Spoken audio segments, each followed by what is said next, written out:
Okay, guys, last day of reading the abridged version of Letter from Birmingham Jail. If you look at Brenda, excuse me, eventually it'll load. You will see that on Thursday, you do the last couple paragraphs, answer the last couple questions, and then tomorrow you actually have a pretty easy day. All you have to do, if you want, is do a free write and then do some more unit vocabulary. That'll be a form just like it was before that you fill out in Google Classroom. All right, so we have paragraphs 17 and 20 and then questions 8 to 10. So we will start here. Okay. You spoke of our activity in Birmingham as extreme. At first, I was rather disappointed that fellow clergymen would see my nonviolent efforts as those of an extremist. I started thinking about the fact that I stand in the middle of two opposing forces in the community. One is a force of complacency. Complacency means that you've kind of given up. So one is a force of complacency made up of people who, as a result of long years of oppression, have been so completely drained of self-respect and a sense of somebodyness that they have adjusted to segregation.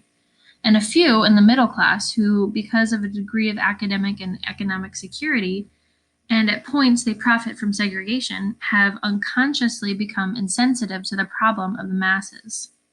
The other force is one of bitterness and hatred and comes perilously close to advocating violence.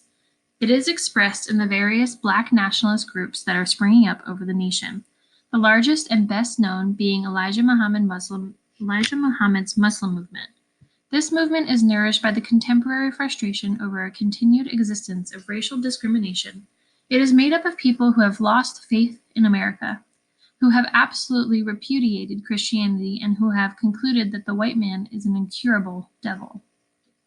I want to pause here before we go into the question. So I don't know how many of you are familiar with Malcolm X, but he's part of the civil rights movement, and he has an interesting part in it.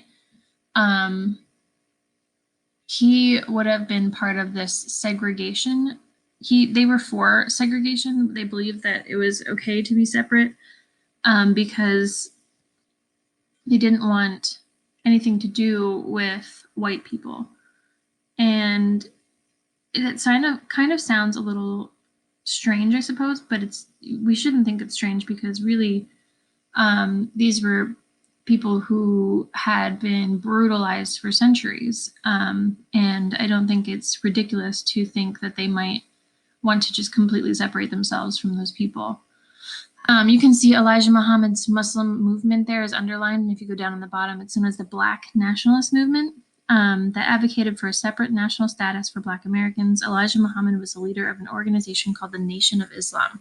Now, that has nothing to do with them being Muslim or them following that faith. They just happened to also be practicing the Muslim faith. They were not violent to a great extent. They had a lot of misunderstandings. But if you're interested in them, you can do your research on the Nation of Islam. It's very interesting. Malcolm X is a really interesting person. He did a lot of cool things in his life, and at the time period, people thought he was an extremist. So what King is saying is, I'm not that extreme. So he's making a case for his argument. Okay, so that being said, I'm going to stop here and answer question 8.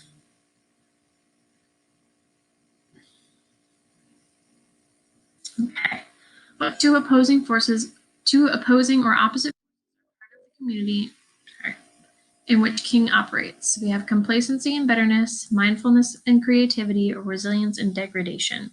So if we go back here, which two words do we see the most of? We see complacency right here, and then we also see bitterness. So if you are going back here, you want to go ahead and bold or change the color. Again, I don't care. It doesn't matter to me. Okay, guys, so we just answered question 8. We are moving on. has many pent-up resentments and latent frustrations. He has to get them out. So let him march sometime. Let him have his prayer pilgrimage to the city hall. Understand why he must have sit-ins and freedom rides. If he is repressed, emotions do not come out in these non-violent ways. They will come out in ominous expressions of violence. This is not a threat. This is a fact of history. So I have not said to my people, get rid of your discontent. But I have tried to say that this normal and healthy discontent can be channeled through the creative outlet of nonviolent direct action. In spite of my shattered dreams of the past, I came to Birmingham with the hope that the white religious leadership in the community would see the justice of our cause and with deep moral concern serve as a channel through which our grievances could get to the power structure. I had hoped that each of you would understand, but again, I have been disappointed. I have heard numerous religious leaders of the South call upon their worshippers to comply with a desegregation decision because it is the law. But I have longed to hear white ministers declare, follow this decree because integration is morally right and is your brother.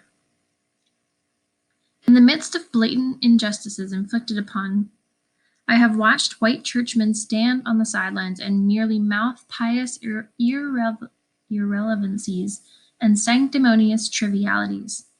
In the midst of a mighty struggle to rid our nation of racial and economic injustice, I have heard so many ministers say, those are social issues with which the gospel has no real concern.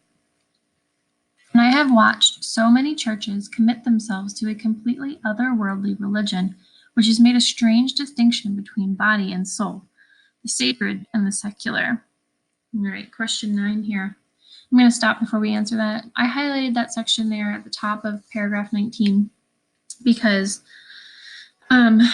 this is showing that King wants religious leaders to support desegregation because it is morally right. Again, this is something that he thinks is not just because it's a law, but because it is morally right. It is should be supported because it uplifts humans. Remember, that's what he said was a just or unjust law. So we go to question 9. What are King's major criticisms of the church? And again, I have the sentence started for you. So King mainly thinks that the church can do better because he wants them to not just obey laws because they are laws,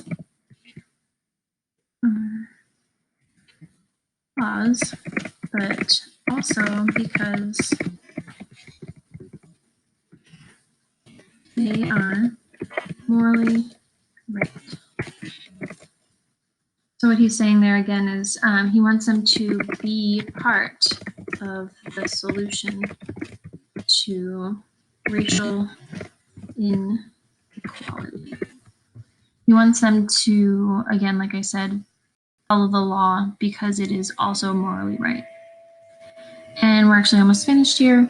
I hope this letter finds you in strong faith. I also hope that circumstances will make it possible for me to meet each of you, not as an integrationalist or a civil rights leader, but as a fellow clergyman and a Christian brother.